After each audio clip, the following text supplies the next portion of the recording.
ننتقل الآن إلى الدقيقة 35 من الحلقة السادسة. يقول كمال الحيدري فيها جيد.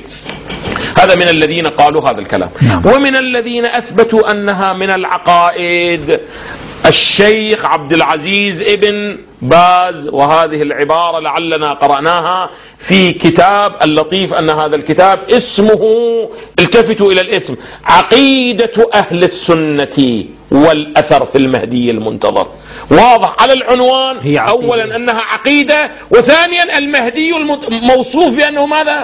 المنتظر. إذن لا معنى إخواني الأعزاء المتحدثون الكرام في الفضائيات أن هذه الفكرة تحاولون أن تستخفوا وتستهزئوا. هل هو منتظر؟ هل هو منتظر؟ وتعددون فيها القراءات كأنه هي خلاف بين البصريين والكوفيين في النحو، أنه منتظر بالفتح لو منتظر بالكسر. هذا مولانا استهزاء بأحاديث رسول الله، هذا استهزاء بعلماء المسلمين.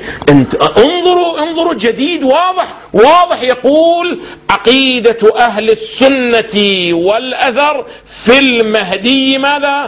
المنتظر.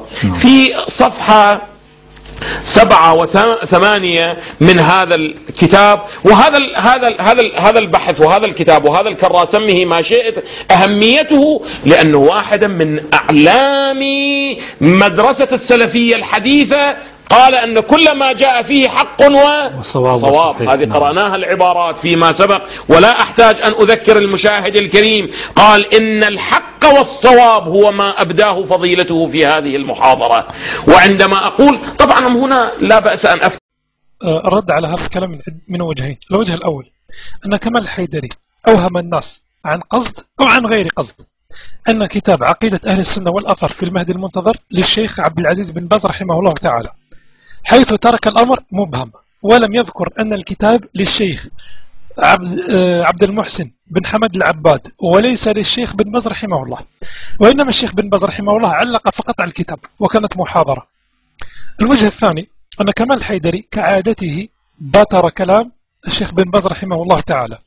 فعندما نرجع لموقع الشيخ بن باز رحمه الله، ماذا يقول الشيخ؟ يقول نجد أن الشيخ يقول ماذا يقول؟ يقول إن الحق والصواب هو ما أبداه فضيلته في هذه المحاضرة كما بينه أهل العلم، فأمر المهدي أمر معلوم ولا حديث فيه مستفيضة بل متواترة متعارضة، وقد حكى غير واحد من أهل العلم تواترها، بل حكاه الأستاذ في هذه المحاضرة، يقصد من؟ عبد المحسن بن حمد العباد، وهي متواترة تواترا معنويا لكثرة طرقها واختلاف مخارجها وصحابتها ورواتها وألفاظها، فهي بحق تدل على أن هذا الشخص الموعود به أمره ثابت وخروجه حق، وهو محمد بن عبد الله العلوي الحسني من ذرية الحسن بن علي بن أبي طالب رضي الله عنه. وهذا الإمام من رحمة الله عز وجل للأمة في آخر الزمان يخرج فيقيم العدل والحق ويمنع الظلم والجور، وينشر الله به لواء الخير على الأمة عدلا وهداية وتوفيقا وإرشادا للناس. لكن كما هو واضح كمال الحيدري باتر كلام الشيخ بن باز رحمه الله.